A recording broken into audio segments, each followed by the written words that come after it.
Okay, update time. I'm still reading O.J. Simpson's If I Did It.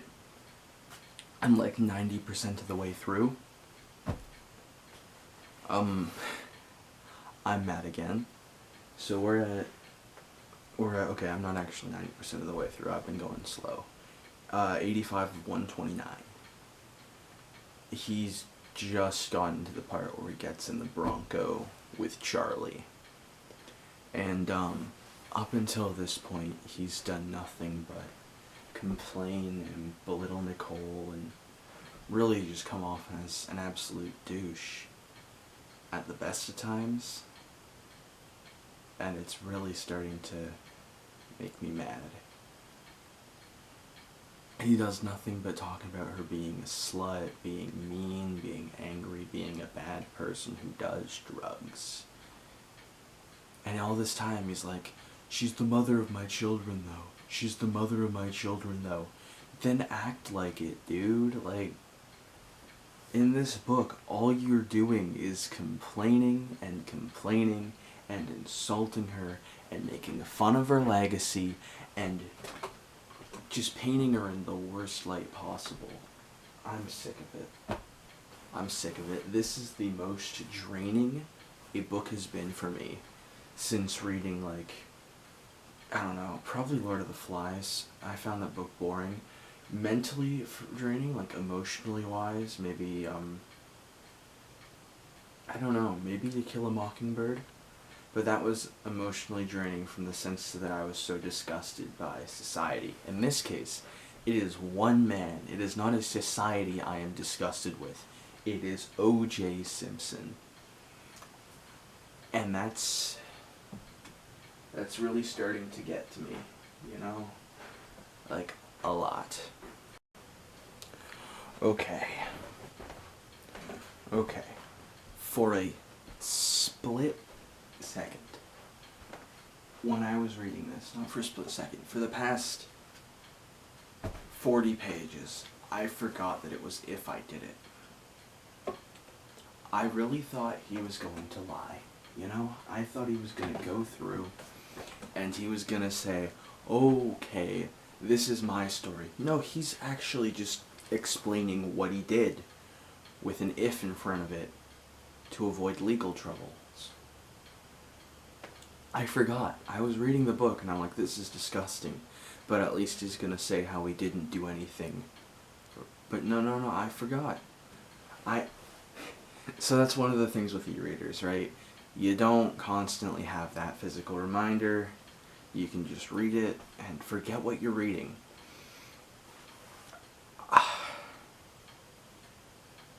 Page 86. He grabs his gloves. He keeps them there for those mornings when it's nippy on the golf course. And then Charlie says, "You look like a burglar." He says, "Good." He reaches under the seat and grabs his knife. It was a very nice knife, a limited edition. He keeps it on hand for the crazies.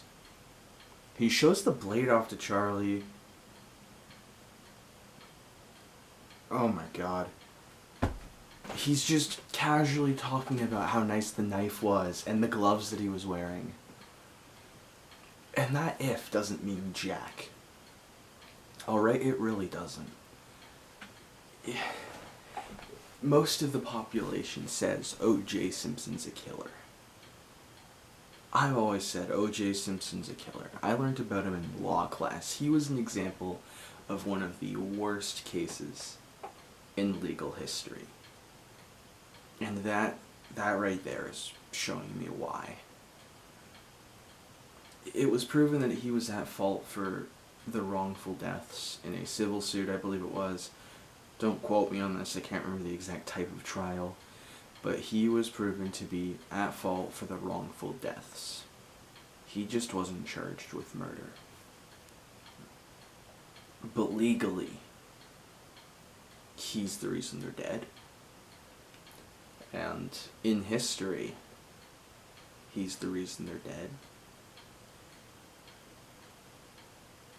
And to hear him talk about things with such a tone, describing it as a hypothetical, right? It's truly disturbing. I've every time I read this book, every time I pick up a camera, I feel so mad.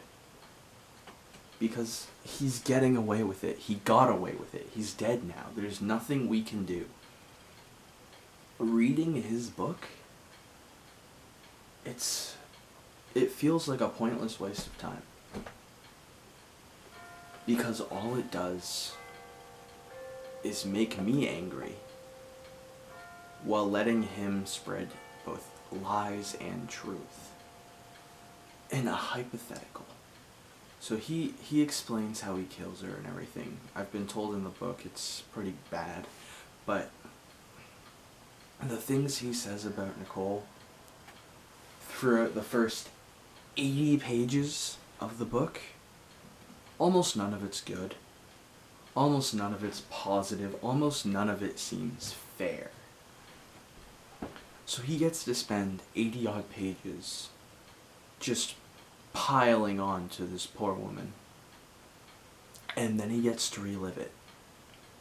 He gets to describe in detail how he went about everything. And you can tell he enjoys it. He remarks about how nice his knife was. He cracks a joke about the gloves.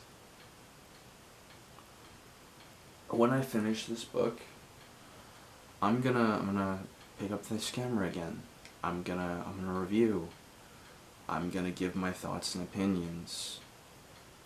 I have one praise for this book, and I'm saying this now so I don't forget.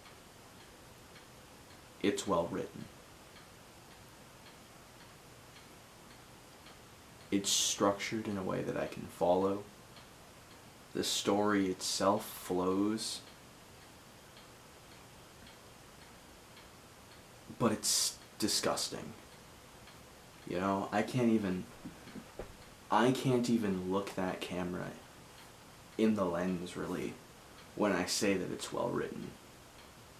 Because of how disgusted I am by the contents of that tale. It doesn't matter if the story flows well when it's written in the blood of innocence. That was a deep quote, and it really wasn't meant to be. Alright, I'm going to sign off for now. I'm going to finish reading that, and then I'm going to pick up this camera again. If I pick it up before that, I'll probably be really mad, and that'll be why. But we're gonna see what happens. Alright, so it's not even well written. His prose have gotten significantly dumber. That didn't compute, that didn't compute, that didn't compute. He's referring to the murder scene after his blackout. He talks about seeing all the bodies being covered in blood, holding the knife, how none of it computes. But he says each thing says that didn't compute either. He's not... It stops even having a natural flow of things. It takes you right out of it, which I'm honestly thankful for. But it goes to show you can't even say it's well written at this point. Like, the one thing that I said was even half decent about the book, he immediately proves me wrong. Last I talked, I was on page 86, I'm now on page 89. He managed to make me hate even the one thing that I was like, this is somewhat okay at least. Thankfully, it's to take you out of the murder scene so you're not fully immersed when reading it, but at that point, why? He takes us through the rage, he takes us through everything in his perfected perspective, and then immediately uses the dumbest descriptors possible over and over and over again. Now, the scene he describes, terrible, horrific.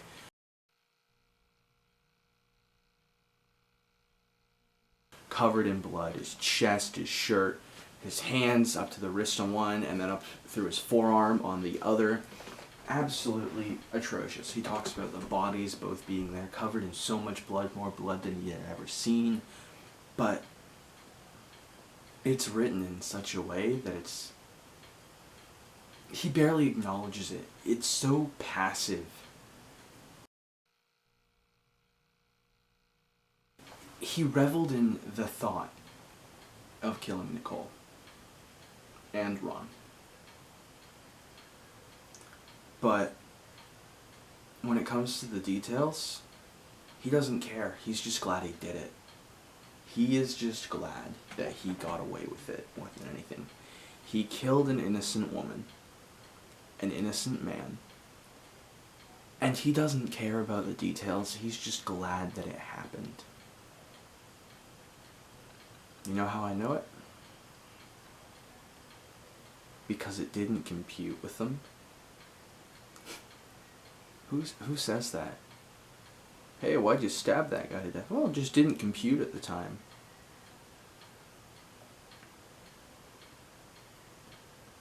You can tell, the one thing I'll say about that is at least he's not a serial killer. He doesn't have the mentality of a serial killer, because they remember. They revel in the details, he revels in the idea.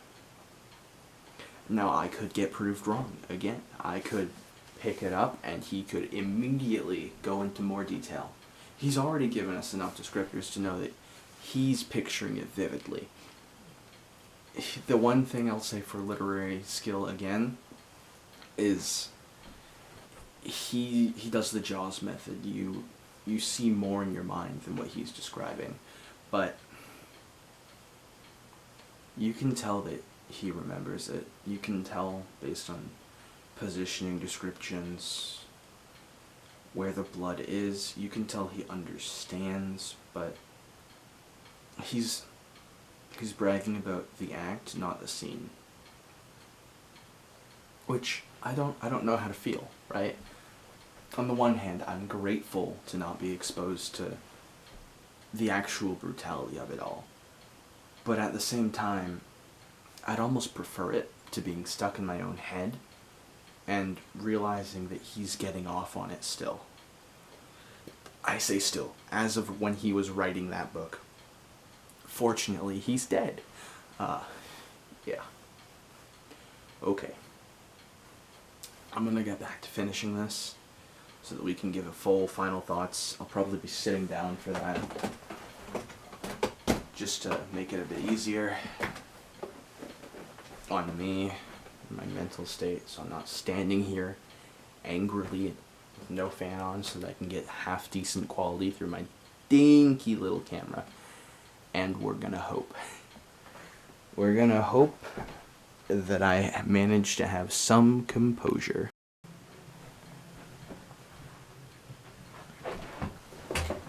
Just testing out the camera angle, and I thought I'd make a quick comment on part of this. So, on page 116 for me, out of 129, he talks about his kids. O.J. Simpson talks about the effect Nicole's death will have on his children. But he's sort of desensitized to it throughout the whole ordeal. He talks about playing with them, tickling them and such. And it speaks volumes to me that his acknowledgement of what was gonna happen to his kids and how Nicole's death was gonna follow them throughout their whole lives is more acknowledged within his book than it being his fault. You know, it's clearly wrong, but I don't know what I was expecting. I wasn't expecting it to be so cruel, so shallow, so blame-shifting almost. It feels like he's blaming Nicole for the effect her death will have on his children. And that, once again, that disgusts me. What about the effect him being a murderer has on his children? But yeah, that's page, double checking, just make sure, 116 of 129. We're almost done, folks, and then I can give you my final thoughts.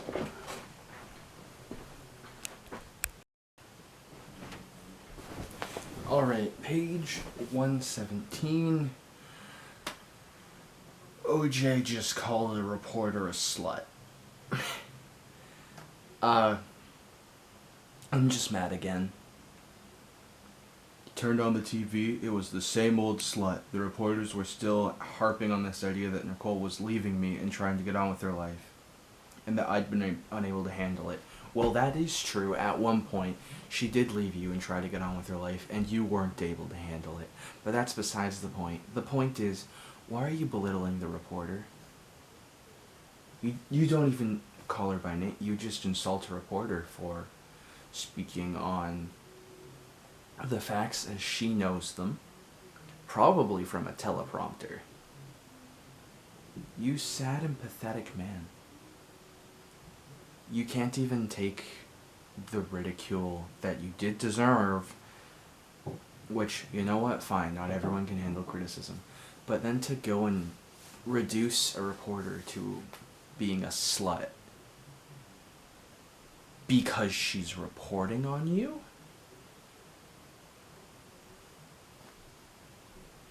It's not even an accurate and fair description. Like, this is gonna seem stupid, but there's so many better insults for reporters. My favorite for tabloid is monkey with a typewriter. So yeah, you know, the belittling is unnecessary, and then he was clearly not very creative, kind of bad at it, so just speaks to what a loser he is. 12 pages to go. Wish me luck. This is like this whole little captain's log videos that look slowly more and more disheveled and crazy as the recording continues.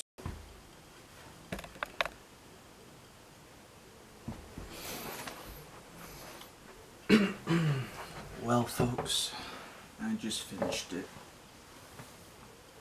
I finished the book.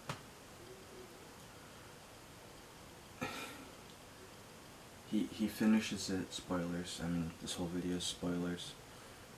He finishes it by saying that Nicole was right. There was no couple like them.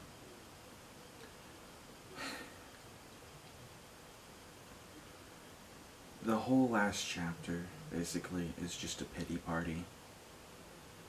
He's, oh, woe is me. Here's how I felt at the funeral. It was soul crushing, I was numb, I was worried for my kids and all that crap. Complaining about reporters. Oh, the reporters were terrible. They published lie after lie after lie. But the worst part was the lies he was telling about loving Nicole and all that. Saying how he wished they'd given them another chance. And he goes on and on for pages. And I say pages, I mean several pages talking about how he wanted to kill himself. On and on and on. During the final police standoff with his magnum, I'm gonna kill myself, I'm gonna kill... Over and over, and you know what? I think that would be a good book. If O.J. did it. If he shot himself in that final police chase. He would have never written this vile book. He would have never gotten to spread these lies. He wouldn't have gotten to just smear the name of Nicole or Ron or insult the reporters or complain. He wouldn't have gotten to truly present all these terrible things to the public. It would have been over. No trial. No more trauma. No book. But instead we got the book. And justice wasn't served. So what do I actually think of the book? I think if you have the stomach, it's a good read. If you can stomach listening to this man, listening to his opinions, listening to him say all of those horrible details that frankly do not seem true, if you can stomach listening to him, do it. Read the book. Learn what he feels, what he felt, what he thought happened, or what he wants you to believe. But the important thing is to know the truth. And that truth was made pretty clear. Watch the trials, see the famous clips, see him smiling, grinning ear to ear, trying on the glove with a big grin, and then read the book.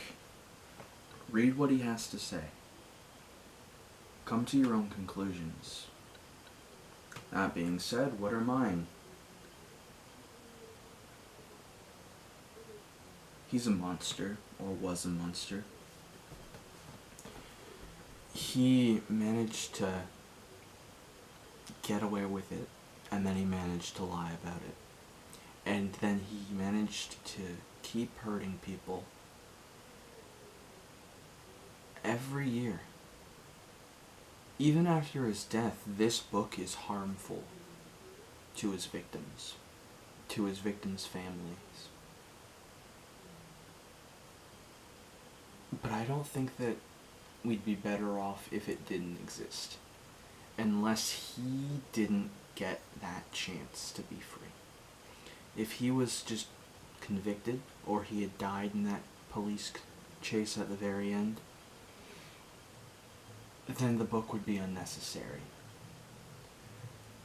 But because he got away with it, I think it's quite possibly one of the most important pieces of literature of this era, you know?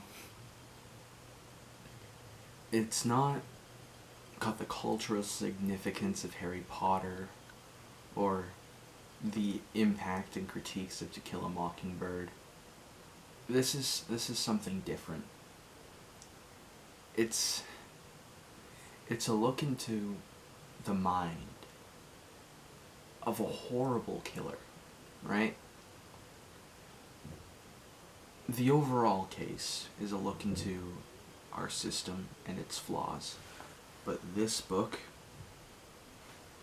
O.J Simpson's If I Did It, I don't know if you can see that or not. I don't know if it's focused. I'm gonna hope. I don't have a view. His book,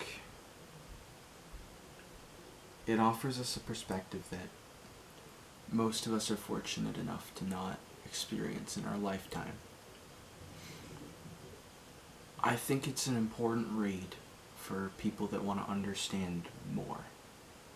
If you have an interest in psychology, if you enjoy analyzing people's thoughts, if you simply want to know, if you're curious, it's a good thing to pick up. I don't know if this is just a crappy bootleg copy on my e-reader, but it's written quite poorly. I think it's a bootleg copy. I've got a lot of typos in here, I think. I was able to understand it and get through it, but I think eventually, if I can, I'll do a follow-up where I get a physical copy of the book, and then maybe I'll see if there's less errors in it, like typo-wise or whatever, because I think this is probably a bootleg copy.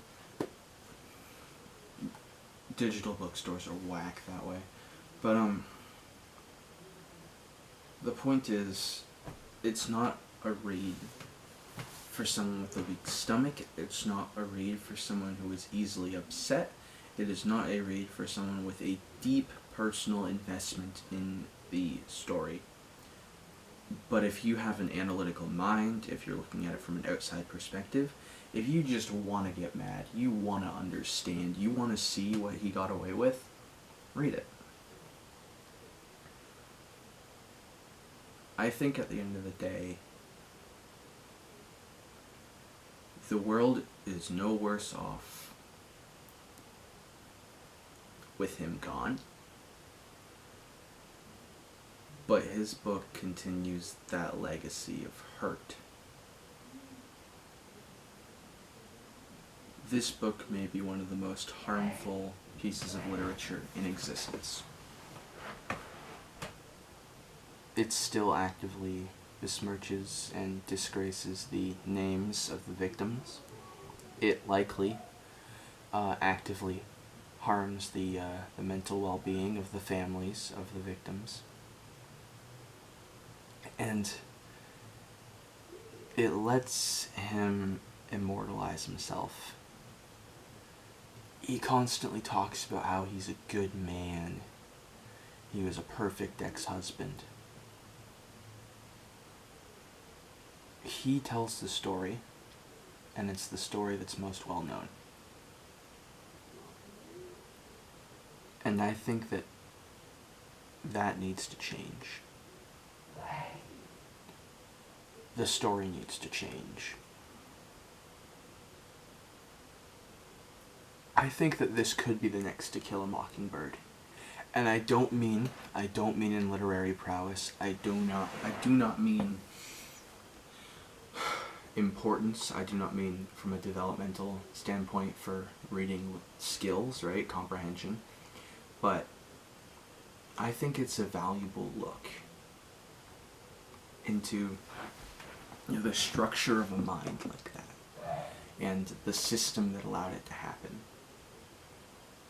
I think it could have the same emotional impact on its readers if given the right breathing room, the right timing, the right discussion, and if people were educated on it while reading. My mind's called back to both law class and English class, grade 11. We learn about serial killers for a part of it. We do a written report on it. But then we also, in English, because in law we did the written report on a serial killer, in English we learn more about Native American suffering within Canada, right? And we were focused on Canadian serial killers. Reading this book, learning about the trial, it took me back to learning about Robert Pickton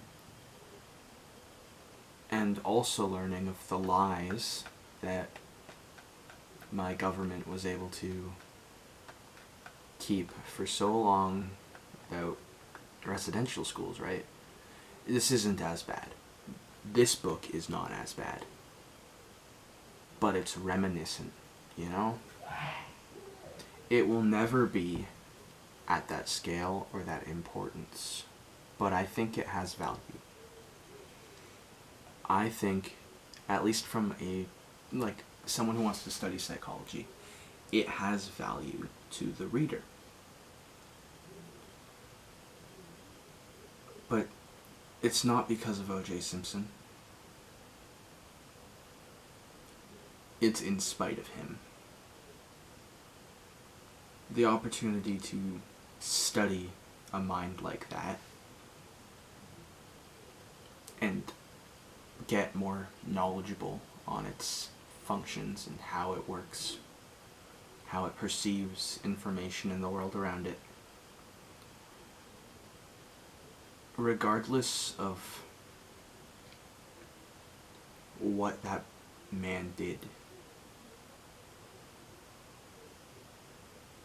at least we can all mock him at the end of the day. I read this book and I kept saying, he's pathetic, he's pitiful, he's a loser. I don't think everyone that reads that book is going to feel the same as me, but I do think that enough of you will. And maybe that is enough, you know? Even within the book, he talks about how 50% of people are going to hate him and blame him, and 50% are going to see him as a victim. I hope this book tips the scales. I hope that people see him as the monster that he truly is. And if nothing else,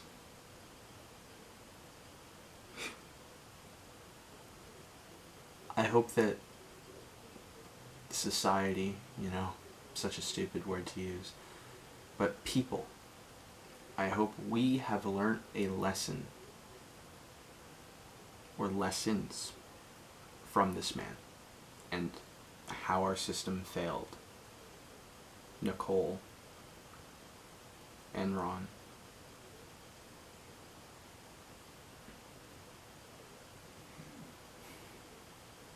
That's all I got. Thanks for watching.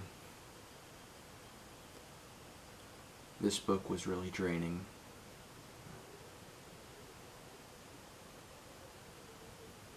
Adios.